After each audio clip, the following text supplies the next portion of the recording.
All right, everybody, break out the world's smallest violin. The Screen Actors Guild, the actors and actresses have gone on strike. The humanity. Anyway, if you get a chance, go and watch Fran Drescher. She's in charge of the SAG union. And this rant that she goes on yesterday. The only thing that came into mind was, and the Oscar goes to Fran Drescher. It was her best acting performance she's had in her entire career. I mean, I saw a few episodes of The Nanny way back when. It was funny. And I actually thought about it a little bit. And I looked it up. I had to look up thing. I knew that she was in Saturday Night Fever. Remember that? I liked that movie way back when. She was also Cadillac Man, too. She was good in Cadillac Man. I can't think of any other movies that she was in.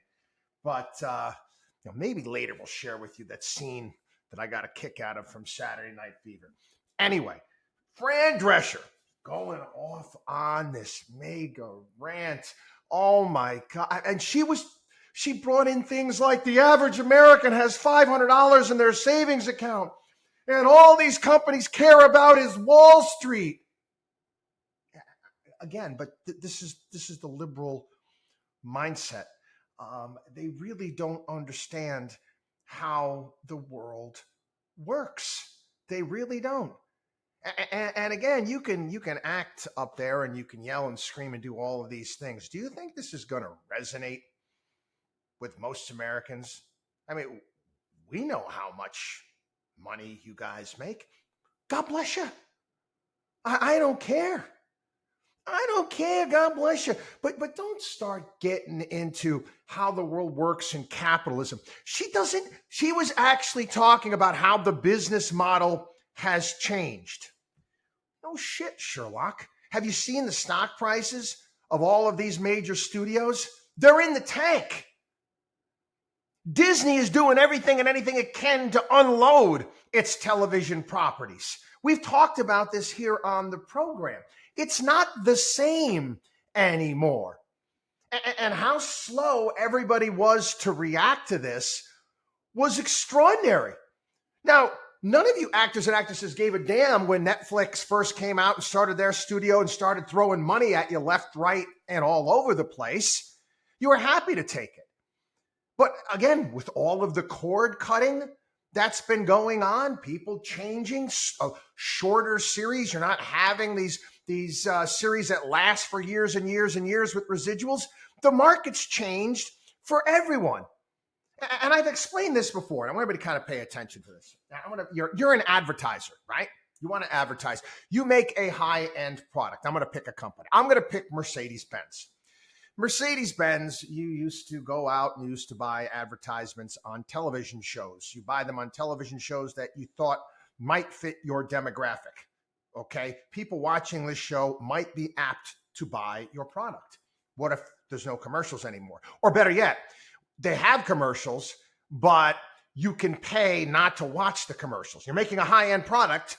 Most people that are going to buy that high-end product are probably going to pay a little bit extra not to watch the commercial. So they have to do things. Via product placement as best they can. And I spot it, okay, a mile away. It's a great television show on Hulu that I love. It's called The Bear, and you'll see Stella Artois is definitely kicking money into that show. You'll see a billboard in the back, and when they're kicking back, the restaurant workers are kicking back and having a beer. It's definitely a Stella. So again, you can do things via product placement. I remember it was one of the James Bonds. They was drinking a Heineken. Doesn't usually happen, but again, Heineken paid to have that happen. Automakers will do it. I'm curious to see what cars are going to be featured in the new Mission Impossible film. I got a sinking suspicion that they paid to have those cars featured in that. Again, watch Fox News. Watch Fox and Friends in the morning. And they have all those happy, joy segments outside, and they got the barbecue guy here. And the other day they had a tiny house thing on. I walked by the television. My wife's watching. I'm like, they're doing what? You do realize, people, that these are not stories that their journalists went out and got. They're commercials. They're commercials that are baked into the show. It's an entire segment. And all it is one big fat commercial. Most people don't even realize it when they're watching it. And that's part of the gig. But it's much, much more difficult now in every way, shape, manner, or form. The model has changed. The model has affected me. I've been doing a radio show now for over 20 years. For 20 years, the original network that I was on it was Laura Ingraham, Michael Savage, Jerry Doyle. It was a great network. And we were on all over the country, and people would listen. They would stay tuned in. Slowly but surely, radio's change. People consume media differently. They listen via podcast. And again, I have to adjust to that. It is the reality of the terrain. I have to adjust to what the situation is and how it presents itself. Radio is not going to come back the way it was. It's not possible. It's funny, they don't even put AM radios in electric cars, for crying out loud. Not as many people commuting, not as many people listening. All these major radio networks, they're basically on the verge of bankruptcy. And most people fail to realize it. The one medium out there that people want to watch live is sports. I don't think I've ever watched a sporting event that wasn't live. Like, I'm going to miss the game. I'm going to DVR it and watch later. No, it already happened. I can look up to see what the score is. It's not the same. That's why everybody's flipping out right now. It's flipping out here in New York because the Yankees, for the first time in their history, are going to wear an advertising patch. That's right, on the arm. Some insurance company is paying the Yankees $20 million a year to have a little patch on the arm. Now, the European soccer teams, they've been doing this for an extended period of time. Listen, they got to pay the bills. You want to bring in all of these stars, all of this stuff? Hey, the money has to come from somewhere. And we all know what's going on at movie theaters. It slowly but surely changed. The technology got better. You used to go to a movie studio. Oh my God, the sound would blow you away. You could put in a home theater system for a few $100 and a huge TV on your wall, and it sounds great. And guess what? When Hollywood decides to put out some 3-hour movie and you need to get up to go to the bathroom and want to grab yourself a Diet Coke, you can press pause. You can't do that at the theater. Again, I want to see. I love the Mission Impossible franchise, and I'm looking forward to seeing it. But I'll wait. It's gonna be hard. I mean, it's got to be a really crappy day outside to drag me to the movie theater. It just is. Again, it's bloody expensive when they come out. In a month or two after they're released the movie theater, you can buy the movie for about the same price the ticket was to go see it. Again, this is the reality of the terrain.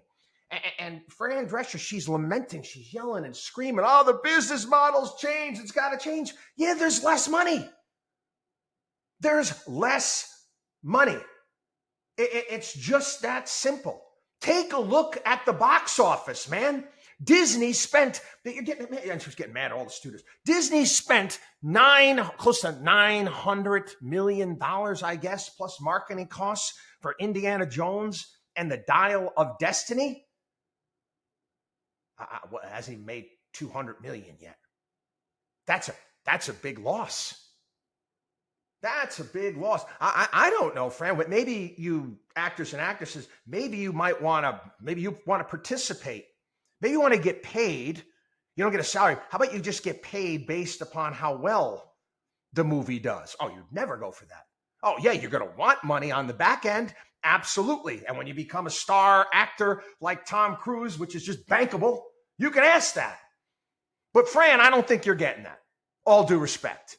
Okay? People are not going to flock to the movie theaters to see the Nanny movie. It's just not going to happen. So again, but I'm going to give both sides here, okay? The actors have a point when it comes to artificial intelligence, and I'm kind of looking into some of the things that these studios want to do with extras. I mean, these are the actors and actresses in the background that don't make much at all. They don't make diddly. They want to be able to scan these people and use them again and again and again throughout the picture, so they only get paid for one day, or that they can actually use them in other movies. Again, I get that. I get their point there. I would say that each and every actor and actress member of the union would have to give authorization to use their likeness. I don't care if you're Tom Cruise. I don't care if you're an extra. That's just the way it has to be. This is the type of scary stuff that I don't like. But again, a lot of the CGI and crap that they put in movies today, it's just, I don't go for it. It's garbage to me. But again, they're complaining about the money. Show me the money. And Fran, again, her Oscar-worthy performance. Oh my God. She was making it sound like, that they were like digging ditches somewhere. And all the unions around the world are sticking with us in the labor union. Shut the hell up. And she's going off on capitalism. Fran, you were just in Italy the day before hanging out with Kim Kardashian at the Dolce & Gabbana show. I don't have any problem with that. I just don't like hypocrisy. That's what I don't like. I'm all about capitalism. I love capitalism. I want you to make as much money as possible. But guess what? The model has changed. And she's talking about what CEOs are getting paid at these various hundreds of millions of dollars.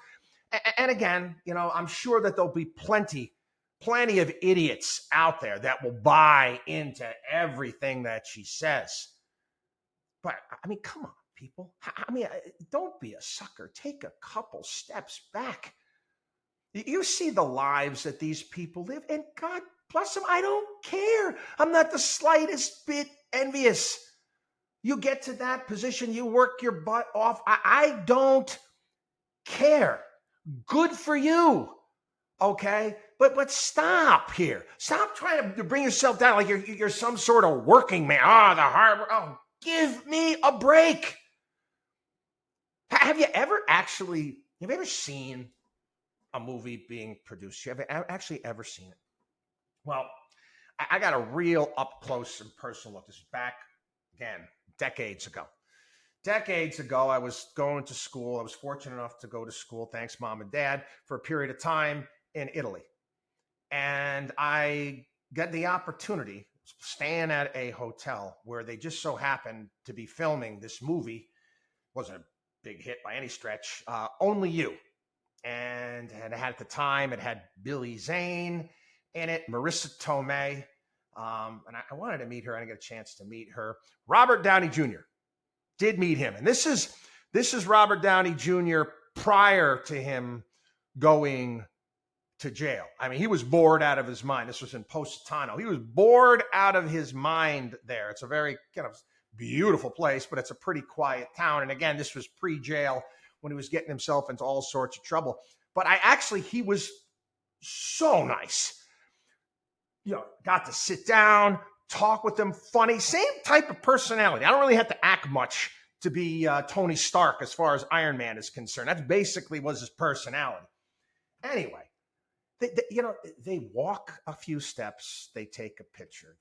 Again, I'm watching what's taking place, and I got a kick out of the entire thing. I mean, it's not that big. And granted, you see performances out there by actors that can blow your mind, and you ask yourself how in the world that they do that. And I get it; it's a craft, and you can see who the good ones are and the bad ones are. But come on, Fran, you guys are not digging ditches. You're not putting up homes. You're not picking fruit in the fields. So again, okay, world's smallest violin. Okay, I gotta share this for fun. If you've got kids in the car, you got to do the Vince Vaughn from Old School. Earmuffs on the kids on this one. Please put the earmuffs on. Okay, this was the scene that Fran Drescher played in Saturday Night Fever. Her name, she was Connie. She goes up to Tony, who's John Travolta's character. She goes, "So tell me, are you as good in bed as you are on the dance floor?" And, they're still dancing a few minutes later. "So, when is Connie going to get her answer?" And again, no one can do Fran Drescher's voice. Very, very difficult to do. Tony comes back. "Connie, if you're as good in bed as you are on the dance floor, I bet you're one lousy beep." Connie comes back. "Then how come they always send me flowers the next morning?" Tony comes back. "Because most guys don't know a lousy beep when they've had one. Or I don't know, maybe they thought you was dead." WatchDog on WallStreet.com.